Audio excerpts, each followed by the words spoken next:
முஸ்லீம் லீக்கை தவிர எல்லா கட்சிக்குமே ஓட்டு பலம் உள்ள ஒரு கட்சி. முஸ்லீம் லீக்கு பலம் இல்லை, ஆனாலும் முஸ்லீம்களுடைய முழு ஆதரவு திமுக கூட்டணிக்கு போச்சு. திமுகவுடைய நோக்கம் என்னன்னா, தமிழ்நாட்டை பொறுத்தவரை எந்த காரணம் கொண்டு மீண்டும் அதிமுக வந்துடக்கூடாது.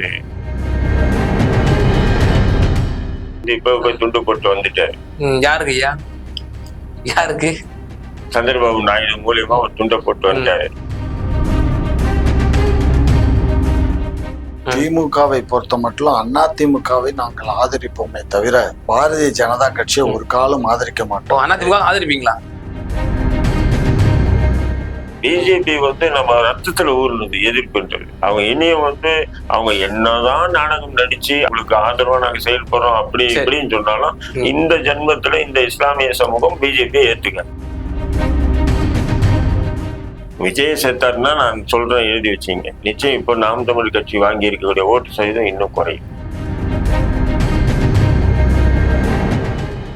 திமுகவை கேள்வி கேட்கிறாரு, திமுகவை கேள்வி கேட்கிற, பாஜகவை கேட்கிறாரு, காங்கிரஸை கேட்கிறாரு. இப்ப நீங்க அந்த கூத்தாடியை கூப்பிட்டு பக்கத்துல உட்கார வச்சுட்டு நீங்க இத்தனை பேரை கேள்வி கேட்க முடியுமா? குக்கு செய்திகள் நேயர்களுக்கு வணக்கம். இன்றைய சிறப்பு விவாத நிகழ்ச்சியில நம்மோடு இணைந்திருக்கும் சிறப்பு விருந்தினர்கள் இந்திய தேசிய லீக் கட்சியினுடைய நிறுவன தலைவர் மரியாதைக்குரிய திரு தடா ரஹீம் அவர்களும், மேலும் டாக்டர் ஜி காமாட்சி நாயுடு ஐயா இணைஞ்சிருக்காங்க. இருவருக்கும் வணக்கம். வணக்கம். திரு தடா ரஹீம் சார், நீங்க அனைத்து இந்திய அண்ணா திராவிட முன்னேற்ற கழகத்திற்கு ஆதரவு தெரிவிச்சு இந்த தேர்தலில் சந்திச்சிருந்தீங்க. ஒரு பெரிய படு தோல்வி அடைஞ்சிருக்கு அதிமுக. மேலும் இது தோல்வி அடைஞ்சாலும் மட்டும் பரவாயில்ல, அந்த முன்னணி நிர்வாகிகள்லாம் சில வார்த்தைகள் வெளியிடுறாங்க, வேலுமணி உட்பட. பாஜகவோட நாங்கள் கூட்டணி வச்சிருந்தா நேரத்தை நாங்கள் 30-35 சீட் ஜெயிச்சிருப்போம். அதே போல தமிழிசை, எல்முருகன் அவரோட காலகட்டத்திலலாம் பிஜேபி நல்லா தான் இருந்துச்சு. அண்ணாமலை தான் வாய் கண்ணாப்படின்னு பேசி கெடுத்துட்டாரு அப்படின்ற மாதிரி பேசுறாரு. பாத்தீங்களா, நீங்க என்ன சொன்னீங்க? இப்ப அதிமுக துரோகிக்கு ஓட்டு போடுறதை விட நமக்கு அதிமுக ஓட்டு போட்டு போயிடலாம் அப்படின்லாம் சொன்னீங்க. ஒருவேளை இப்போ இஸ்லாமிய மக்கள் உங்க பேச்சை கேட்டு ஓட்டு போட்டிருந்தா என்ன நிலைமை ஆயிருக்குன்ற ஒரு கேள்வி இருக்குல்ல. முதல்ல திமுக 40 சீட்டு தொகுதியை ஜெயிச்சிருக்காங்க இல்லையா? அதுதான் அண்ணா இன்னைக்கு ஒரு வித்தியாசமான ஒரு காஸ்டியூமோட ஒரு சந்தோஷமா இருக்காரு. அதுக்கு முதல்ல நான் சந்தோஷமா இருக்கேன். யார் சொன்னோம்? நீங்க தான் சொல்றீங்க. எங்களுக்கு இந்தியா கூட்டணி ஆட்சி அமைச்சிருந்தா சந்தோஷம். 40 சந்தோஷம். சரி, பேஷண்ட் ஆபரேஷன் சக்சஸ் பேஷண்ட் அப்படின்ற கதையில அண்ணா உட்கார்ந்துருக்காரு, வருத்தத்துல இருக்காரு. சரி, அது ஒரு இது இருக்கட்டும். இப்ப நீங்க சொன்ன முதல் இது என்னன்னா, அதிமுக நீங்க ஆதரிச்சீங்க, அதிமுக பட்டு தோல்வி அடைஞ்சிருக்கீங்க ஒண்ணு சொன்னீங்க. அடுத்தது வேலுமணியை பற்றி பேசுறீங்க. பட்டு தோல்வி எல்லாம் இல்லை. ஒரு கோடிக்கு மேல ஓட்டு வாங்கினது படு தோல்வி எல்லாம் கூட்டணியோட சேர்ந்து. கூட்டணி யாரு இருக்காங்க சொல்லுங்க? நீங்க தேமுதிக இருக்காங்க, அது தவிர இவன் நம்ம கிருஷ்ணசாமி இருக்காரு. ஓட் பேங்க் உள்ள ஏதாவது இருக்கா? தனிப்பட்ட அதிமுக மட்டும் வாங்கிய வாக்குகள் 88 லட்சம் வாக்குகள். தனிப்பட்ட அதிமுக மட்டும் வாங்கிய வாக்குகள் 88 லட்சம். இல்ல, நான் தான் சொல்றேன், அந்த 1 கோடி வாக்குகளுக்கு மேல 21% கிட்ட வாங்கி இருக்காங்க. 24% தான் திமுக நின்ற தொகுதிகள் பார்க்கணும். 3% தான் எக்ஸஸா இருக்கு. ரெண்டாவது ஒரு மெகா கூட்டணி. எது? திமுகவுக்கு ஒரு மெகா கூட்டணி. காங்கிரஸ் உட்பட, கம்யூனிஸ்ட் கட்சிகள் உட்பட, விடுதலை சிறுத்தைகள் உட்பட அந்த கூட்டணியில இருக்கக்கூடிய முஸ்லீம் லீக்கை தவிர எல்லா கட்சிக்குமே ஓட்டு பலம் உள்ள ஒரு கட்சி. முஸ்லீம் லீக்கு பலம் இல்லை, ஆனாலும் முஸ்லீம்களுடைய முழு ஆதரவு திமுக கூட்டணிக்கு போச்சு.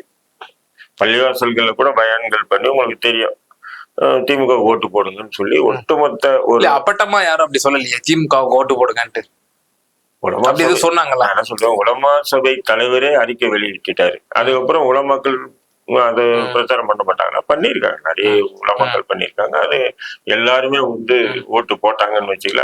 100 விழுக்காடு முஸ்லிம்களுடைய வாக்குகள்ல ஒரு 90 விழுக்காடு கிட்ட. இது 2014 இதே இஸ்லாமிய இயக்கங்கள் குறிப்பா பல விஷயங்கள் மேற்கோள் காட்டியிருந்தாங்க. நம்ம இவங்களுக்கு ஓட்டு போடணும், திமுகவுக்கு வாக்களிக்கணும் அப்படின்னு சொல்லி பல இஸ்லாமிய இயக்கங்கள்லாம் பேசிட்டு இருந்தாங்க. ஆனா அது நடந்துச்சா?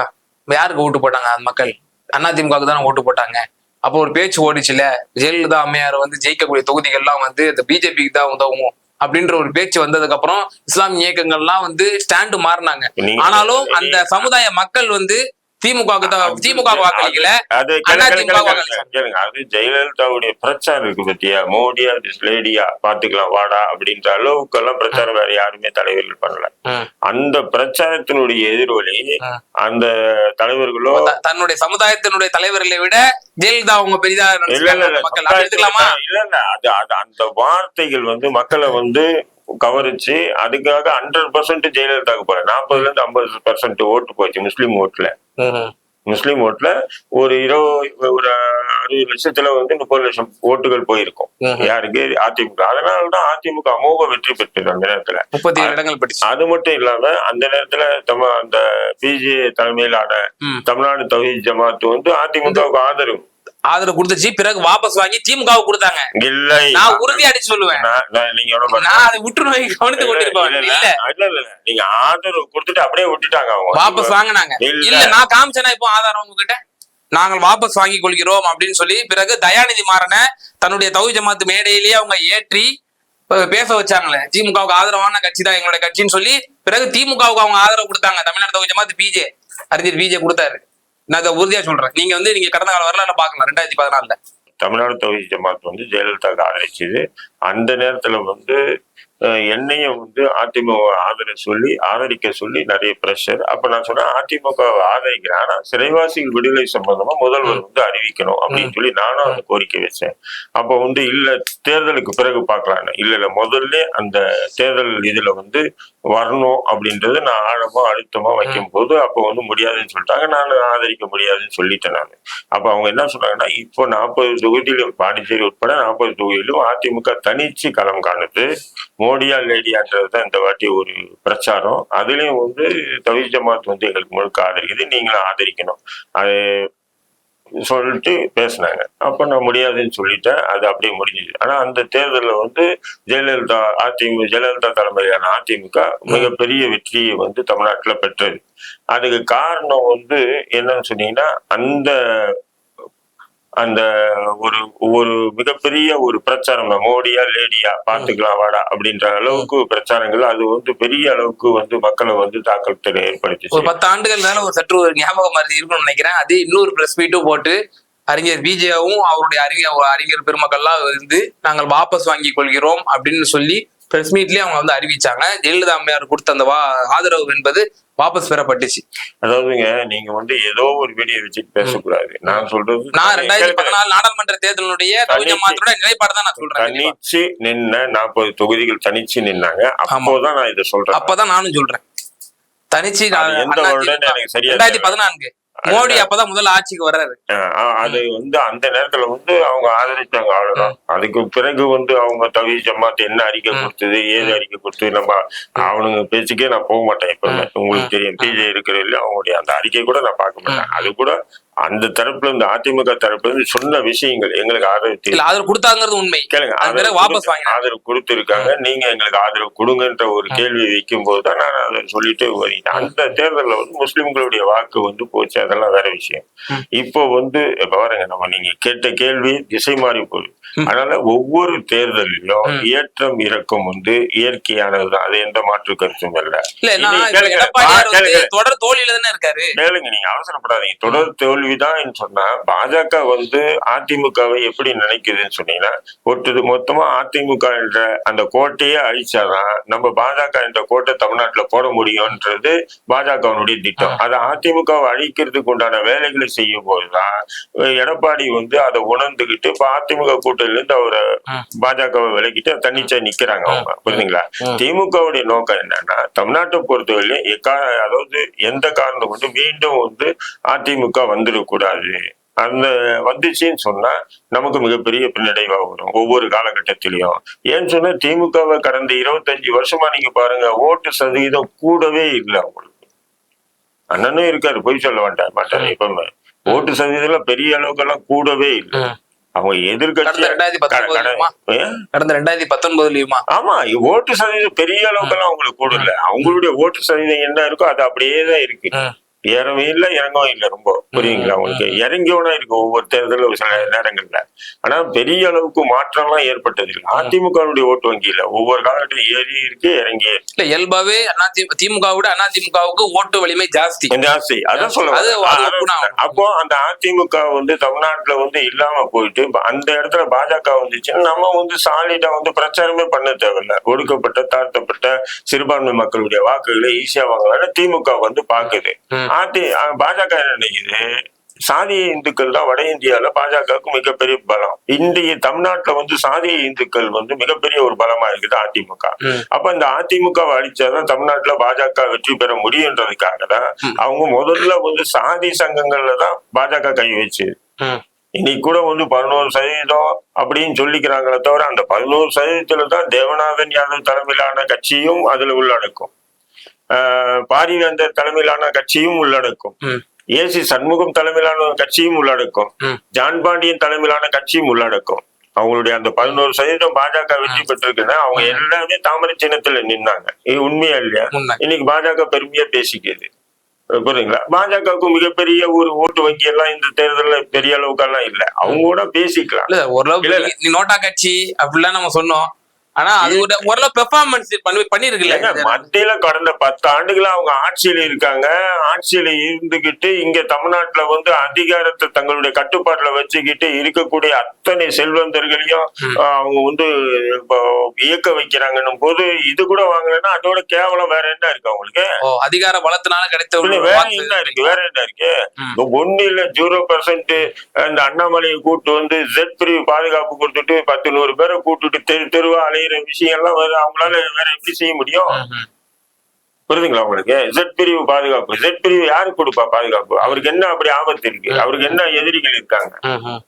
ஒரு பிம்பம் ஏன்னு சொன்னா ஜெட் பிரிவு ஒரு 25 காவலர்கள் படை சூழ துப்பாக்கி அது இதுன்னு போகும்போது மக்கள் மத்தியில பெரிய அப்படின்றது அந்த ஒரு இதுதான். அது இருக்கக்கூடிய தமிழ்நாட்டில் இருக்கக்கூடிய அத்தனை ரவுடி பசங்களே தங்களுடைய கட்டுப்பாட்டுல வச்சுக்கிட்டு அதிமுகன்றத கோட்டை அடிக்கணும். அதை மீறி அதிமுக வந்து இந்த அளவுக்கு ஓட்டு வங்கி வாங்கி இருக்குன்னு சொன்னா, ரெண்டாவது அவங்க வந்து பொருளாதாரத்தை எடுத்து தாராளமா கட்சிக்கு அதாவது தேர்தலில் செலவு பண்ண முடியாம ஒரு பக்கம் திமுக இன்னொரு பக்கம் பாஜக ரெண்டும் சேர்ந்து அதிமுக வந்து இந்த முறை வந்து ஒரு கட்டுப்படுத்தியது.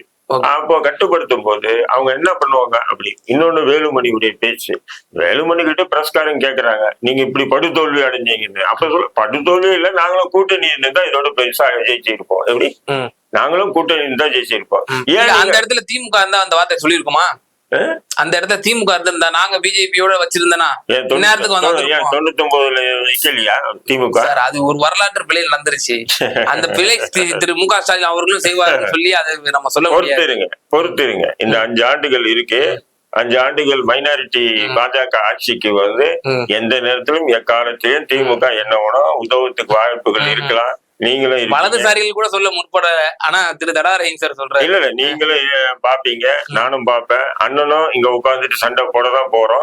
அப்ப பாத்துங்க திமுக குறைந்தபட்சம் இப்ப என்ன தோணுது, என் கேள்வி கேட்க தோணுது அப்படின்னா, இப்ப ஒருவேளை அதிமுகவுக்கு ஒரு 4-5 உறுப்பினர்கள் வந்திருந்தாங்க அப்படின்னா, ஏற்கனவே மைனாரிட்டி ஆட்சி பிஜேபிக்கு யாரு வந்தாலும் கூடுதல் அவங்களுக்கு பிளஸ் தயவு தேவைப்படுது, கூட்டணி கட்சியோட தயவு. அப்ப அந்த அதிமுக எம்பிக்கள் வந்து பாரதிய ஜனதாவுக்கு உதவிருக்க மாட்டாருங்களா? ஏன்னா அதோட பேச்சினுடைய விளைவு அப்படி கேட்க தோணுது. எஸ்பி வேலுமணி போன்றவர்களோட பேச்சு இப்போ அண்ணனுடைய தலைவர் வந்து இப்போ போய் துண்டு போட்டு வந்துட்டாரு. யாருக்கு ஐயா? யாருக்கு? சந்திரபாபு நாயுடு மூலியமா ஒரு துண்டை போட்டு வந்துட்டாரு. கவலைப்படாதீங்கன்னு சொல்லுங்க, நாங்க இருக்கோம் சார். அவர் ஒரு அண்டைமான் முதல்வர் டெல்லியில 2 பேரும் சந்திச்சுக்கிறாங்க. அதுல என்ன சார்? துண்டு போட்டு வந்திருக்காரு. துண்டு போட்டிருக்காங்க. ஆமா. முனைவர் காமாட்சி ஐயா, இப்ப சிறுபான்மையினரோட வாக்குகள் அதே போல தலித் மக்களோட வாக்குகள் எல்லாம் வந்து நம்ம வந்து கன்சால்டேட் பண்ணி திராவிட முன்னேற்ற கழகத்துக்கு வந்து விழுந்திருக்கத பாக்குறோம் இந்த தேர்தல்ல. திரு தடாரஹிம் சார் என்ன சொல்றாங்க அப்படின்னா, அதிமுகவினுடைய அந்த தன்மையை 2வது இடங்கிறத வந்து பிஜேபியை நம்ம வந்து ஒரு பிம்பம் நிறுத்திட்டோம் அப்படின்னா நமக்கு வெற்றி ரொம்ப இலகுவாயிடும். அதனாலதான் நம்ம வந்து பிஜேபியை வந்து நம்ம செகண்ட் பிளேஸ்க்கு வர்ற அளவுக்கு நம்ம உயர்த்துற மாதிரி நம்ம பண்றோம் அப்படின்ற ஒரு விஷயம் சொல்றாரு. எப்படி பாக்குறீங்க? அது தவறு. திமுகவை பொறுத்த மட்டும் அதிமுகவை நாங்கள் ஆதரிப்போமே தவிர பாரதிய ஜனதா கட்சியை ஒரு காலம் ஆதரிக்க மாட்டோம். அதிமுக ஆதரிப்பீங்களா? ஆமா, அது திராவிட கட்சி. நீங்க அதனாலதான் வந்து ஒரு அமைச்சர் கூட சிறை சொல்லலையோ நம்ம வாக்குறுதி கொடுத்தபடி. ஒரு விஷயம் நீங்க புரிஞ்சுக்கோங்க, திராவிட கட்சி, திராவிட கட்சிகளுக்குள் ஒரு உள்குத்து வியாபாரம். ஐயா, இது மக்கள் மத்தியில வேற மாதிரி போகும் ஐயா. அப்போ நீங்க சொன்னீங்க ஆட்சி வரதுக்கு முன்னாடி எடப்பாடியார்கள் கொடநாடு வழக்கிலே இந்த துப்பாக்கி சூடு வழக்கில எல்லாம் வந்து சிறை செல்ல நேரிடும் அப்படின்னு சொன்னீங்க. எஸ்பி வேலுமணி கோயம்புத்தூர்ல நீங்க போய் பிரச்சாரம் செய்யாத பிரச்சாரம் இல்ல, உங்க கார்த்திகேய சிவசேனாதிபதி செய்யாத பிரச்சாரம் இல்ல, ரொம்ப மோசமான பிரச்சாரம் எல்லாம் செஞ்சாரு. எத்தனை ஊழல்கள் அமைச்சர்கள் பட்டியல் போட்டார் லிஸ்ட், இவர்கள் எல்லாம் சிறை செல்ல நேரிடும்னாரு. ஆனா ஒருத்தர் கூட போகல. வந்த புதுசுல நீங்க ராஜேந்திர பாலாஜி மட்டும் கொஞ்ச நாள் உள்ள தூக்கி வச்சீங்க. ஏன்னா அவர் வந்து தனிப்பட்ட அட்டாக் பண்ணார் முதல்வர் நாள்ல இருந்து. அது மட்டும் தான் பண்ணீங்க, வேற என்ன பண்ணீங்க? நீங்க புரிஞ்சுக்கோங்க, நான் சொல்ல வர்றது அரசியல் ரீதியா இந்த அரசியல் சித்தாந்தத்துல வந்து பாரதிய ஜனதா கட்சியை நாங்கள் ஆதரிக்க மாட்டோம் எக்காரணத்தை முன்னிட்டும். அதே வேளையில் சில சப்போஸ் இப்போ வந்து ஒண்ணும் இல்ல, போன முறை நீங்க இதை எடுத்து பாருங்க, என்ன காரணம்னா சென்ற முறை வந்து எங்களுக்கு அதிகமான எம்எல்ஏக்கள் தேவையில்லை. ஆனா நாங்க எம்எல்ஏக்களை வாங்கணும்னு நினைச்சிருந்தா நாங்க வாங்கி ஆட்சி அமைச்சிருக்க முடியும். வாங்க வேண்டியது தானே, வல்லமை இருந்ததுன்னா. வல்லமைன்னு அதெல்லாம் இங்க பேசாதீங்க. எனக்கு நம்மளோட அப்படி எதிர்க்கட்சி தலைவர் நான் சொடுக்க போட்டா நான் வந்து ஆட்சியை கவிழ்த்த முடியும் அப்படின்னு சொன்னாரா இல்லையா? சொன்னாரு. ஆனா நம்ம வந்து நான் முதலமைச்சர்கிட்ட பேசும்போது முதலமைச்சர் என்ன சொன்னார்னா, நேர்மையான வழியில நம்ம தேர்தல நின்று சந்திச்சுதான் ஜெயிக்கணும். அதனால நம்ம அந்த மாதிரி அந்த மாதிரி எல்லாம் நம்ம வரக்கூடாது, வேண்டாம் அப்படின்னு சொல்லி தொகுதிக்கு கிட்டத்தட்ட 100 கோடி செலவு பண்ணதா சொல்றாரு சார். 5000 கோடி மொத்தம். 5000 கோடி, அப்ப 120 கோடி வரும்னு நினைக்கிறேன். இந்த நாட்டுல பட்ஜெட் போடுறதுக்கே பணத்தை காணோம். 5000 கோடி 10,000 இவர் எலக்ட்ரல் பாண்ட்லயே நம்ம அவ்வளவு 550 கோடி வாங்கியிருக்கோம். இவர் எவ்வளவு சொல்றாரு? கிட்டத்தட்ட 100 கோடி சொல்றாரு. ஒரு இதுக்கு ஒரு தொகுதிக்கு 100ல இருந்து 120 கோடி சொல்றாரு. 5000 கோடி செலவு பண்ணி 5000 கோடி அவர் சொல்றாரு. எங்க அப்ப நீங்க எலக்ட்ரல் பாண்ட்ல ஒரு 5 தொகுதிக்கு வேணா உதவி இருக்கும், அவ்வளவுதானே ஐயா? எலக்ட்ரோ பாண்ட் காசு எலக்ட்ரோ பாண்ட்ல தான் கிடக்கு. கிடக்குதா? அந்த காசெல்லாம் எடுக்கல. எடுக்கலையா? ஏன்னா எப்ப வேணாலும் அது பிரச்சனையை கலப்போம். அது வந்து தேர்தல் நிதி தானே, தேர்தல் நிதியா இருந்தாலும் அது சுப்ரீம் கோர்ட்டுடைய பார்வையில இருக்கு இப்போ. சரி, அதனால அந்த பணத்தை எல்லாம் எடுத்து செலவு பண்ணல. சுப்ரீம் கோர்ட் அது தடை செய்யலையே, எக்ஸ்போஸ் தான் பண்ண சொல்லிருக்கு. யாரெல்லாம் உங்களுக்கு கொடுத்துருக்காங்க அதை வந்து நீ வந்து உன்னுடைய சைட்ல போடுன்னு தான் சொல்லிருக்கு, வேற ஒண்ணும் சொல்லல. சொல்லிருக்கு. அதனால நாங்க வந்து அதுல ஒன்னும் பிரச்சனை இல்ல. இப்ப நாங்க வந்து பணம் ஓகே சார். இப்ப தராராயம் சார் என்ன சொல்றாரு, பிஜேபிய வந்து இங்க வளர்க்கறது திமுக தான், அது செகண்ட் பிளேஸ்ல கொண்டு வந்துட்டோம் அப்படின்னா நமக்கு வந்து வெற்றி வந்து ரொம்ப இலகுவாயிடும். ஏன்னா நமக்கு வந்து இலவசமா வந்து சிறுபான்மையோட வாக்கு நமக்கு கிடைச்சிடும் அப்படின்ற ஒரு மமதை, அதே போல தலித் மக்களோட வாக்குகள் நமக்கு வந்து இலவசமா கிடைச்சணுங்கிற மமதையில வந்தா வந்து நீங்க இப்படி பண்றீங்கன்னு சொல்றாரு. அது 100க்கு 100 தப்பு. அதுதான் சொல்றேன். அதிமுக திமுக அப்படிங்கறதுதான் பிரச்சனையே தவிர பிஜேபி திமுகங்கிறது இல்ல. அவன் வேணா சொல்லலாம், அண்ணாமலை வேணா சொல்லலாம் எங்களுக்கு எதிரி வந்து திமுக தான், அதிமுக இல்லைன்னு. சரியா? நாங்க ஒரு காலம் வந்து எங்களுக்கு எதிரி பாரதிய ஜனதா கட்சின்னு நான் சொல்லிருக்கீங்களே. பாரு, சொல்லிருக்கீங்களே கடந்த இப்ப தேர்தல் போது கூட சொன்னீங்களே எங்களுக்கு வந்து கொள்கை எதிரி பாரதிய ஜனதா தான் சொல்லிருக்கீங்களே. கொள்கை எதிரி தான். ஆமா, கொள்கை எதிரி பாரதிய ஜனதா. அதனால எங்களுடைய திராவிட கொள்கைக்கு எதிரான கட்சி பாரதிய ஜனதா கட்சி. அதைத்தான் நாங்க எதிர்ப்போமே தவிர அனைத்து இந்திய அண்ணா திராவிட முன்னேற்ற கழகத்தை கட்சி சார்பா ஆட்சி சார்பா தான் எதிர்ப்போமே தவிர கொள்கை சார்பா நாங்க எதிர்க்க மாட்டோம். புரிஞ்சுக்கோங்க, கொள்கை சார்பா எதிர்க்க மாட்டீங்க. இல்ல சார், இப்போ ஆமா இல்ல அப்படி ஒரு கேள்வி இருக்கு. இன்னும் சொல்ல போனா உங்களுடைய திராவிட திமுக இல்ல சார், தாங்க திமுக இல்ல இல்ல இதை நான் மறுக்கிறேன். இல்ல திரு காமாட்சி ஐயா, உங்களுடைய ஆர் ஆசாவா இருக்கட்டும், சுபவீர பாண்டியன் உங்களுடைய தோழமையா இருக்கிறவரா இருக்கட்டும், பல இந்த மாதிரியான யாரெல்லாம் பெரியாரிஸ்டா இருக்காங்களோ உங்க கட்சியில, அவர்கள் எல்லாம் சொல்வது வந்து தயவு செஞ்சு அதிமுகவை திராவிட கட்சிங்கிற லிஸ்ட்ல வைக்காதீங்க அப்படின்னு சொல்றாங்க. எப்படி பாக்குறீங்க? திராவிட கட்சி கிடையாது, அது பெரியார் கொள்கையை வந்து பின்பற்றுறது கிடையாது, அண்ணா கொள்கையை பின்பற்றுறது கிடையாது அப்படின்னு சொல்லிருக்காங்க. அரசியலுக்காக எதை வேணாலும் பேசலாங்கன்னு பைலா போடும்போது நான் இருந்த பைலால மாத்தல. பேசிக்கா இல்ல இருக்கு. நீங்க அதிமுகல இருந்து வந்தவர், அதனால அந்த உங்க தாய் பாசம் இருக்கும் இல்லையா, என்னதான் இருந்தாலும் அதுக்காக நீங்க பேசுவீங்க. பைலால வந்து இப்ப இந்த தேர்தல் சம்பந்தமா தான் மாற்றங்கள் செஞ்சிருக்கே தவிர மற்றபடி கொள்கை முடிவு அதெல்லாம் எதுவும் மாத்தல. ஏன் எடப்பாடியா அந்த கொள்கையை பத்தியே முடியாம தானே கேட்டதுக்கு என்னங்க உங்க கட்சியுடைய கொள்கை என்னன்னதுக்கு யாராவது படிச்சவங்களை பாத்துக்கலாம். சார் நான் என்ன அதெல்லாம் சரிதான் சார். பாத்தீங்களா நீங்களே சொல்லிட்டீங்க திராவிடம் எனக்கே என்னன்னு தெரியாது அப்படின்னு அவரே சொல்லிட்டாரு. அப்படிப்பட்டவர் தான் இந்த நாட்டு. இல்ல சார், அம்மையார் ஜெயலலிதா என்னைக்காவது வந்து பெரியார மேற்கோள் காட்டி பேசிருக்காங்களா? ஏன் பெரியார் திடல்லே வந்து அந்த அம்மா இந்த 69 இல்ல அது அப்போ சார் நான் சொல்ல 99 காலகட்டத்தில் சொல்றீங்க. இல்ல பேச பிற்காலத்துல வந்து அவங்க அண்ணாவனா கடைசியா சொல்லுவாங்க அண்ணா நாம வாழ்க, புரட்சி தலைவர் எம்ஜிஆர் நாம வாழ்கன்னு கடைசி சொல்லுவாங்க. பெரியார கூட அவங்க வந்து பயன்படுத்த மாட்டாங்கல்ல. பெரியார பயன்படுத்த மாட்டாங்க. பெரியாருக்கு பேர்ல அந்த அம்மாவுக்கு ரொம்ப மரியாதை உண்டு, ரொம்ப மரியாதை உண்டு. அதாவது விழிப்புணர்வை உண்டு பண்ணா பெரிய மனுஷங்கிற அந்த எண்ணம் அந்த அம்மாவுக்கு. அதுவும் திராவிட கட்சி தான் சொல்றீங்க நீங்க. அதிமுக திராவிட கட்சி தான், அதுல என்ன மாற்று கருத்து. ஆனா உங்க கட்சியில உள்ள பெரியாரிஸ்ட் எல்லாம் வந்து அதுக்கு மாறா சொல்றாங்க. அதனால கழுத விட்டையில முன் விட்ட வேற பின் விட்ட வேற, எல்லாம் கழுத விட்டதான். இதுவும் திமுக தான், அதான் அதிமுக. அதுக்கு முன்னாடி ஒரு ஆணா போட்டிருக்கு, இதுக்கு ஆணா எடுத்திருக்கு, அவ்வளவுதான். சரி, ஓகே. திரு தடா ரஹீம் சார், இப்போ ஐயா என்ன சொல்றாரு, அதிமுகவும் திமுகவும் ஒண்ணுதான், எங்களுக்கு திராவிட கட்சிகள்ல எங்க பங்காளிக்குள்ளதான் சண்டை, நாங்கெல்லாம் பாரதிய ஜனதாவை வளர்க்கல அப்படின்றாரு. எப்படி பாக்குறீங்க? இல்ல அண்ணா அப்படி சொல்றாங்க, திமுக காரங்க அப்படி சொல்லல. திமுக முதல் கொண்டு அந்த கொள்கைகளை திமுக வந்து முழுமையா இருக்கக்கூடிய ராசா உட்பட நிறைய பேர் வந்து அதிமுக ஒரு திராவிட கட்சியா பாக்காதீங்க, அது அண்ணாவையும் பெரியாரையும் ஏற்றுக்கொண்ட கட்சியா பாக்காதீங்க அப்படின்னு இன்னும் பிரச்சாரம் பண்றாங்க. ஆனா அதே பெரியாரையும் அண்ணாவையும் விமர்சனம் பண்ணும்போது அண்ணாமலை அதை முதல் அடி கொடுத்தது யாருன்னா அதிமுக காரன் தான் பேசினான். திமுக காரன் பொத்தி முட்டி இருந்தாங்க. ஓஹோ, இந்த இது தேவர் இல்ல தேவரையும் அண்ணாவையும் ஒப்பிட்டு பேசும்போதும் அதிமுக அமைச்சர்கள், முன்னாள் அமைச்சர்கள், தலைவர்கள் தான் வந்து கடுமையான விமர்சனத்தை முன் வச்சாங்க. இது நீங்க அவங்க பாஜக கூட இருந்தாலும் கடுமையான விமர்சனத்தை முன் வச்சாங்க. அதே மாதிரி பெரியார் வந்து ஏதோ கோயிலுக்கு முன்னாடி பெரியார் சிலை இருக்குன்னு சொல்லி அண்ணாமலை அதை பத்தி விமர்சனம் பண்ணும் போது அதுக்கு பதிலடி கொடுத்தது அதிமுக தான். அதை நீங்க மறக்க. பழைய சமயங்கள்ல வந்து பெரியார் அவங்களுடைய இந்த சிலை சேதப்படுத்த விவகாரமா இருக்கட்டும், அதே போல ஹெச் ராஜா எல்லாம் சொன்னார் அதிமுக ஆட்சியில இந்த திரிபுராவில் லெனின் சிலை அகற்றியது போல தமிழகத்தில் வந்து பெரியார் சிலை அகற்றப்படும் ஒரு ட்வீட்டை போட்டார். பிறகு அட்மின் போட்டேன்னு சொல்லி சமாளிச்சார். அப்போ முதல்வர் ஸ்டாலின் அவர்கள் தானே வந்து போர்க்கொடி தூக்குனாரு, ஹெச் ராஜாவை குண்டர் சட்டத்துல போடணும்னு சொல்லி அப்ப பேசுனது. அப்ப எதிர்கட்சியா இருந்தாரு. இப்போ தூக்க சொல்லுங்க. இப்போ அவரு எத்தனை விஷயத்துக்கு பேசுறாரு? இல்ல இப்ப ஹெச் ராஜா பேசுறதே இல்லை சார். ஏன் பேசுறது? ரொம்ப சைலண்ட் ஆயிட்டாரு. இல்ல அண்ணாமலை வந்த பிறகு அவரை பேசக்கூடாதுன்னு சொல்லி அண்ணாமலை சொல்லியிருக்காரு. ஏன்னா பாஜகவை பொறுத்தவரைக்கும் தமிழக பாஜகல நான் தான், என்னை தவிர யாரும் மீடியா பர்சன் கிட்ட பேசக்கூடாதுன்னு உத்தரவு போட்டிருக்காங்க. அதனால அவங்க கொஞ்சம் அமைதியா இருக்கலாம், புரியுதுங்களா? அதுக்குன்னு சொல்லிட்டு அவரை பேச விடுங்க. இன்னைக்கு கூட பேசுவார், இதை விட 10 மடங்கு பேசுவார். கோர்ட்டாவது மயிராவது அப்படின்னு சொன்னவர் தான். போய் நிபந்தனை மன்னிப்பு எல்லாம் கேட்டாரு. எல்லாமே அது கேட்பாங்க. இருந்தாலும் காவல்துறை வந்து நடவடிக்கை எடுத்து அவரை கைது பண்ணி இருந்தாங்கன்னா அவரு அதுக்கப்புறம் போய் மன்னிப்பு கேட்கட்டும். காவல்துறையே அரசு அதுக்கு உண்டான முயற்சிகள் எடுக்கிறது இல்லைல்ல. ஓகே, நீங்க இன்னொரு விஷயமா குறிப்பிட்டிருந்தீங்க, 19 ஒப்பிடும் பொழுது 1.5% வாக்குகள் வந்து உயர்ந்ததா இருக்கு அதிமுக அப்படின்ற ஒரு விஷயம் சொல்லியிருந்தீங்க. அதே போல திமுக 6% வாக்கு சரிஞ்சிருக்கு அப்படின்னு சொன்னீங்க. இப்போ இந்த முறை வந்து நாம் தமிழர் கட்சி ஒரு நல்ல பெர்ஃபார்மன்ஸ் பண்ணி இப்போ அங்கீகரிக்கப்பட்ட கட்சியா வந்து உருவெடுத்திருக்கிறத பாக்குறோம்.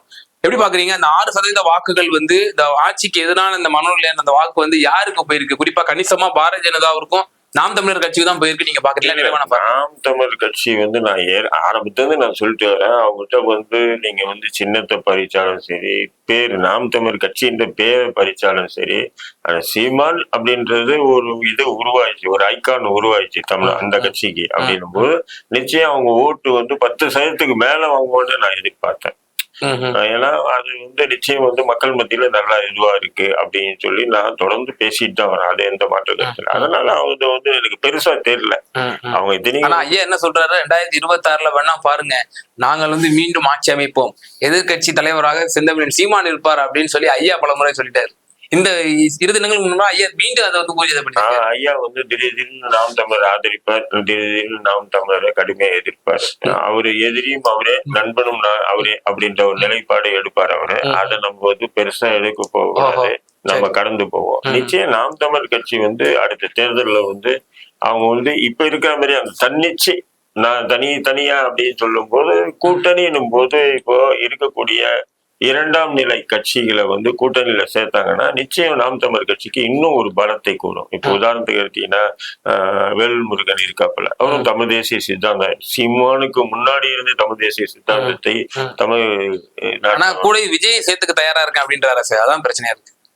விஜய் சேர்த்தாருன்னா நான் சொல்றேன், எழுதி வச்சுங்க. நான் எப்படி கடந்த தேர்தலுக்கு முன்னாடி 10% மேல நாம் தமிழர் கட்சி வாங்குவாங்கன்னு சொன்னேனோ அதே மாதிரி நான் இப்ப சொல்றது எழுதி வச்சுங்க. விஜய் கூட சேர்த்தாங்கன்னா நிச்சயம் இப்போ நாம் தமிழர் கட்சி வாங்கி இருக்கக்கூடிய ஓட்டு சதவீதம் இன்னும் குறையும். ஓ சரின்றீங்க. அப்ப நீங்க பொது மக்கள் மத்தியில பேச முடியாது இல்லைங்க. நேற்று வெளியே கூத்தாடியா இருந்துட்டு இன்னைக்கு வர அவனை நீங்க கூட்டணியில சேர்த்துட்டு முக்கியத்துவம் கொடுத்துட்டு அவங்களுக்கு ஆட்சி அப்படி அதிகாரம் நாங்க பறிப்போம்னு சொன்னா நீங்க என்ன பண்ணுவீங்கன்னு சொல்லி மக்கள் மத்தியில என்ன பேசுங்க. இன்னைக்கு அவரு வந்து என்ன பண்றாரு, எல்லாத்தையும் கேள்வி கேட்கிற நிலையில இருக்காரு. அதிமுகவை கேள்வி கேட்கிறாரு, திமுகவை கேள்வி கேட்கிறாரு, பாஜகவை கேட்கிறாரு, காங்கிரஸை கேட்கிறாரு. இப்ப நீங்க அந்த கூத்தாடியை கூப்பிட்டு பக்கத்துல உட்கார வச்சுட்டு நீங்க இத்தனை பேரை கேள்வி கேட்க முடியுமா? எல்லா அமலாக்கத்துறை எதிர்க்கிறாரு, இன்கம் டாக்ஸை எதிர்க்கிறாரு, இருக்கக்கூடிய எல்லா விஷயம் காவல்துறை உட்பட எல்லாத்தையுமே எதிர்க்கிறாரு. அந்த கூத்தாடியை கூப்பிட்டு உட்கார வச்சு பக்கத்துல உட்கார வச்சுட்டு நீங்க இவ்வளவு கேள்விகளை கேட்க முடியுமா மக்கள் முடியல? மக்களே சொல்லுவாங்கல்ல, ஏய் இவ்வளவு கேள்வி நீ கேட்கற சரி பக்கத்துல இருக்க அவங்ககிட்ட கேள்வியா அப்படின்னு. அப்ப அது நிச்சயமா அது வந்து மிகப்பெரிய ஒரு பின்னடைவு வரும். விஜய் நீ சீமான் வந்து அதை விட சீமான் நாம் தமிழர் கட்சி என்ன பண்ணா வருகின்ற தேர்தல் கூட்டணி அப்படின்னு சொல்லிட்டு இப்ப இஸ்லாமிய அமைப்புகள் கூட போறதுக்கு தயாரா இருக்காங்க. எனக்கு தெரிஞ்சு இருக்கு, இருக்காங்க. சாத்தான் பிள்ளைன்னு சொன்னதுக்கு அப்புறமும் இருக்காங்க. இல்ல சாத்தான் பிள்ளைன்றது இல்ல, ஒரு நேர்மையான திராவிட கட்சிகளுக்கு மாற்ற இன்னொரு அரசியலை எதிர்நோக்கி இஸ்லாமிய அமைப்புகள் இருக்காங்க. சொல்லுங்க, சொல்ல முடியுமா? இல்ல வேணாம், நான் சொல்ல வரல. அவர் அந்த நிலை எடுத்தாருன்னா கூட்டணின்னும் போது நிச்சயம் சீட்டு வாங்கிட்டு போறதுக்கு. நீங்க இந்த முறை கொடுத்துருக்கலாமே, இந்த முறை 2024 நீங்க ஒரு நாம் தமிழருக்கு கொடுத்துருக்கலாமே. இல்ல அவங்க வந்து நல்லா ஒண்ணு புரிஞ்சுங்க, நாம் தமிழர் கட்சி வந்து கேட்கறதே இல்ல எனக்கு ஆதரிங்கன்னு இது வரையும் கேட்டது இல்ல எந்த இஸ்லாமிய அமைப்பு மட்டும் இல்ல. அப்ப 2026 சீமான் அவர்கள் நான் வந்து இந்த ஒருத்த கருத்து உடையவர்களோட நான் வந்து கூட்டணி உடன்பாடு செய்ய தயார்னு முதல்ல அறிவிக்கணும். அதன் பிறகுதான் இது மாதிரியான உடன்பாடுகள்லாம் ஏற்படும். இப்ப நான் என்ன சொல்றேன், என்னைய வந்து ஒரு போன் பண்ணி வாங்க அண்ணன் தான் கூப்பிடுவாருன்னு வாங்கண்ணே இதே மாதிரி நீங்க ஆதரவு கொடுங்கண்ணே அப்படின்னு சொல்லியிருந்தா நான் முதல்ல அதுக்கு சீமானு கொடுத்துருப்பேன். அழைக்கணும்னு இருக்கீங்க இல்ல, அதாவது நம்மளா போய் கொடுக்க கூடாது இல்லையா. நம்மளா போயிட்டு அவருக்கு ஆதரவுன்னு சொன்னோம்னா அது அவருக்கும் நல்லா இருக்காது, அது நம்ம சமூகத்துக்கு அது ஒரு கண்ணியம் உள்ள ஒரு விஷயமா இருக்காது இல்லையா. நாம் தமிழர் கட்சி இஸ்லாமியர்களுக்கு அரணா இருக்கு அப்படின்னு நீங்க நம்புறீங்களா? ஏங்க அதெல்லாம் இருக்கும் இருக்க வைக்கணும் அப்படிதாங்க ஒரு இஸ்லாமிய அமைப்பினுடைய தலைவருடைய செயல்பாடு. அவங்க இருப்பாங்க அப்படின்னு சொன்னா திமுக மட்டும் என்ன இருந்து கிழிச்சிருக்கா? அப்படியே அதே அளவுக்கு பிஜேபிக்கு போமா? பிஜேபிக்கு அதே மாதிரி இருக்கணும் நம்ம ஆக்குவோம் அப்படின்ற மாதிரி பிஜேபிக்கு அப்படி நம்ம போக முடியாது இல்லையா. பிஜேபி வந்து நம்ம ரத்தத்துல ஊர்னது எதிர்ப்புன்றது. அவங்க இனியும் வந்து அவங்க என்னதான் நாடகம் நடிச்சு அவங்க வந்து நான் வந்து ஆதரவு உங்களுக்கு ஆதரவா நாங்க செயல்படுறோம் அப்படி இப்படின்னு சொன்னாலும் இந்த ஜென்மத்துல இந்த இஸ்லாமிய சமூகம் பிஜேபியை ஏத்துக்காது. பிஜேபியை வந்து என்னை போன்ற தலைவர்களை கூட அவங்க விலை கொடுத்து வாங்கலாம். உதாரணத்துக்கு சொல்றேன், இப்ப நானே போனேன்னா என் நிழல் கூட பிஜேபிக்கு ஓட்டு போடாது. என்னுடைய குடும்பத்துல இருக்கக்கூடிய என் மனைவி என் மகன் கூட அவங்க பிஜேபிக்கு ஓட்டு போட மாட்டாங்க. உதாரணம் வேலூர் இப்ராஹிம் பாக்குறாங்க. நிறைய பேர் சொல்றான் பிஜேபி நீங்க நினைச்சாங்கன்னா இந்தியாவில இருக்கக்கூடிய மிக முக்கியமான முக்திகள் எல்லாம் கூட கூட்டு வந்து அவங்களுடைய மேடையில் நிக்க வச்சு பிரச்சாரம் பண்ணலாம். ஆனா எத்தனை முக்திகள் போனாலும் சரி எத்தனை சக்திகள் போனாலும் சரி ஆனா பிஜேபிக்கு ஓட்டு போட மாட்டாங்க. ஆனா மற்ற கட்சிகளை அந்த நிலையில நீங்க பார்க்க கூடாது, பார்க்க முடியாது. சரி, முனைவர் காமாட்சி நிறைவான கருத்தை பதிவு செய்யுங்க. இப்போ சார் பேசும்போது கூட ஒரு விஷயம் சொல்லியிருந்தாரு, காமாட்சி நாடு ஐயா வந்து மாத்தி பேசக்கூடிய அவர் சீமான ஒரு நாளைக்கு வந்து புகழ்ந்து பேசுவாரு, மற்றொரு நாள் இகழ்ந்து பேசுவாரு, அதெல்லாம் நமக்கு பொருட்டு எடுத்துக்க தேவையில்லை அப்படின்றாரு. அதே போல நீங்களும் சொல்லியிருந்தீங்க இந்த வாட்டி நல்லா பெர்ஃபார்ம் பண்ணிருக்காங்க. 2026 அவர் வந்து எதிர்கட்சியா தலைவரா வந்துருவாரு, நாங்க ஆளுங்கட்சியா வந்துடணும்னு சொன்னீங்க. நீங்க அதுல உறுதியா இருக்கீங்களா இல்ல அந்த ஸ்டாண்டு தான் மாறிட்டீங்களா? இல்ல நான் எதுக்கு போன முறை வந்து நான் சொன்னது 2வது இடத்துக்கு வர்றதுக்கு சான்சஸ் இருக்குன்னே சொன்னேன். அதுக்கப்புறம் ஏன் சான்சஸ் குறைஞ்சிச்சுங்கிறதையும் நான் சொன்னேன். இவருடைய பேச்சுக்கள், உங்க கலைஞரை வந்து ஏசிட்டாரு. கலைஞரை ஏசுனது மட்டுமல்ல, அவருடைய தொண்டர்களும் சேர்ந்துகிட்டு எல்லாத்தையும் சைட்டு மேனிக்கு பேசுறாங்க. சார் அவங்களோட கொள்கை எதிரியே நீங்க தான் சார், நீங்களும் பாரதிய ஜனதா தான் சார். அதாவது அது திட்டுறது கூட நாகரிகம் இருக்கு. இப்ப பாரதிய ஜனதா கட்சியை கூட திட்டுறோம்னா சில நாகரிகத்தோட தான் திட்டணுமே தவிர அது அநாகரிகமா திட்டக்கூடாது. அந்த அநாகரிகமான வார்த்தைகள் உபயோகப்படுது. இல்ல, முனைவர் காமாட்சி ஐயா அவர்கள் வந்து அநாகரிகமா பேசுறது இல்லையா பாரதிய ஜனதாவோட தலைவர்களை? அவ்வளவு அநாகரிகமா எல்லாம் நான் பேச மாட்டேன். அவர் பேசுற மாதிரி எல்லாம் பேச ஒவ்வொரு முறையும் நீங்க அண்ணாமலை அவர்களும் சரி, ஏன் பலமுறை பிரதமர் மோடிஜியும் உள்துறை அமைச்சரையுமே நீங்க வந்து ஒருமையில தான் பேசுறீங்க. பலமுறை ஒருமையா பேசுறதுங்கிறது வேற, உண்மையோட பேசுறதுங்கிறது வேற, தவறாக பேசுறது. நீங்க உரிமையில பேசுனீங்களா? ஆமா. நீங்க உங்களுக்கு பிரதமருக்கு என்ன அப்படின்னா பந்தம் நல்லா புரிஞ்சுக்கோங்க. சீமான் வந்து இன்னும் கொஞ்சம் அவரு பக்குவப்படணும். அதே மாதிரி பாரதிய ஜனதா கட்சியை எடுத்துக்கிட்டீங்கன்னாலும் இந்த அண்ணாமலை தான் புதுசே தவிர மத்தவங்கள அந்த அம்மா இருக்காங்க, எல்லாருமே டெல்லியில அரசியல் இருக்கவங்க எல்லாருமே எனக்கு வேண்டியவங்க தான், நண்பர்கள் தான். யாரையும் நம்ம வந்து பரவாயில்லையே துண்டு போட்டு வச்சிருக்கீங்க போலயே. இப்ப திமுக நம்மளை கழட்டி விட்டுச்சுன்னா உடனே பிஜேபிக்கு ஜம்ப் ஆயிடலான்ட்டு. திமுக கழட்டி விடுறதுக்கு நான் என்ன எம்எல்ஏ இருக்கனா, எம்பியா இருக்கனா, இல்ல எம்பி சீட்டு காட்டனா, எம்எல்ஏ சீட்டு காட்டனா, என்ன கழட்டி விடுறதுக்கு?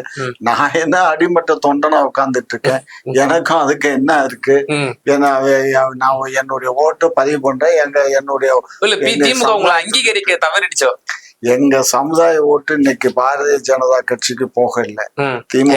தேமுதிகவுக்கு போயிருக்குல்ல. தேமுதிகவுக்கு அந்த ஒரு மாவட்டத்துலதான் போச்சு. அதுல அங்க நின்றது வந்து காங்கிரஸ். சமுதாயத்துல ஓட்டு போவே இல்லைன்றீங்க. சந்திரபாபு நாயுடு பெரிய வெற்றி பெற்றிருக்காரு. இல்ல அங்க காங்கிரஸ் நிக்காம திமுக நின்றதா திமுக தான் ஜெயிக்கும். சந்திரபாபு நாயுடு பெரிய வெற்றி பெற்றிருக்காரு. இன்னும் சொல்றா ஆந்திரால ஒண்ணுமே இல்லாத பாஜக வந்து அக்கௌண்ட் ஓபன் பண்ண வச்சிருச்சு. அது உங்க சமுதாய ரோலே இல்லன்றீங்களா? அதுக்கு அது என்னத்துக்கு அடுத்த மாநிலத்தை பத்தி நீங்க பேசுறீங்க? இந்த மாநிலத்துக்கு இல்ல, நீங்க அந்த மாநிலத்தவர் என்ற அடிப்படையில நான் கேக்குறேன். நான் அந்த மாநிலத்தவர், அந்த மாநிலத்தவர். நீங்க இந்த மாதிரி திராவிட நாடா இது? ஓ சரி. அதனால நீங்க அதுக்கெல்லாம் நீங்க துண்டு போட வேண்டாம். உங்க வேலை என்னவோ அதை பேசுங்க. தமிழ்நாடை பொறுத்த மட்டும் எல்லா அரசியல் கட்சி தலைவர்களும் எனக்கு நண்பர்கள். அந்த அடிப்படையில நான் எல்லாத்தையும் சந்திக்கிறேன், எல்லாத்துக்கூடையும் பேசுறேன், அவ்வளவுதான். ஆனால் நான் வந்து கட்சி மாறி போவேன் என்ன கட்சியில என்ன பொறுப்பு வச்சுக்கிட்டு இருந்து போனா தாயா பெரிய போகுது. காமாட்சி நாயுடு போயிட்டாருன்னா யார் அங்க பெருசா என்ன 8 வகை கால செய்தி வரப்போதா? கண்டிப்பா வருவீங்க. நீங்கதான் பிரச்சார வீரங்கியா இருக்கீங்க. இப்போ சமூக வலைதளங்களையும் சரி, பல முன்னணி ஊடகங்களையும் நீங்க பேசக்கூடிய கருத்துக்கள் தான் வந்து திராவிட முன்னேற்ற கழகத்துல வந்து பிரச்சார வீரங்கியா செயல்படுறீங்க. வாஸ்தவம் தான் ஐயா. இருந்தாலும் அப்படி உங்க அளவுக்கு யாராவது முழு வீச்சா பேசுறாங்களா? திராவிட முன்னேற்ற கழகத்தினுடைய கருத்தையோ கொள்கையோ தங்களோட தலைவரை வந்து தூக்கி பிடிக்கிறதுல உங்க அளவுக்கு யாருமே பேச நான் பார்த்தது கிடையாது இது வரைக்கும். நான் அதுக்கு என்ன செய்ய முடியும்? நான் வந்து ஏற்றுக்கொண்ட கொள்கையை நான் கரெக்டா செவ்வனே செயல்பட்டுக்கிட்டு இருக்கேன். அவ்வளவு ஏற்றுக்கொண்ட கொள்கையே ரொம்ப செவ்வனே செயல்பட்டுக்கிட்டு இருக்கேன். அவ்வளவுதான். நாடு நல்லா இருக்கும், நாட்டு மக்கள் வளம் பெறுவாங்க. எங்களுடைய கட்சி ஆட்சி அமைக்கிச்சு இந்த 3 ஆண்டு காலத்துல மக்களுடைய சேவையே மகேசன் சேவையை நாங்க செஞ்சுக்கிட்டு இருக்கோம். இனி 2 ஆண்டு இருக்கு. இது முடிஞ்ச உடனே அடுத்த 26 தேர்தலையும் இந்த மக்கள் எங்களை வாக்களிச்சு வெற்றி பெற செய்வாங்க. மீண்டும் நாங்க இந்த மக்களுக்கு சேவை செய்ய காத்திருக்கோம். பொறுத்திருந்து பார்ப்போம். உங்களோட 20 கருத்தை வந்து மிக்க ரொம்ப நன்றி.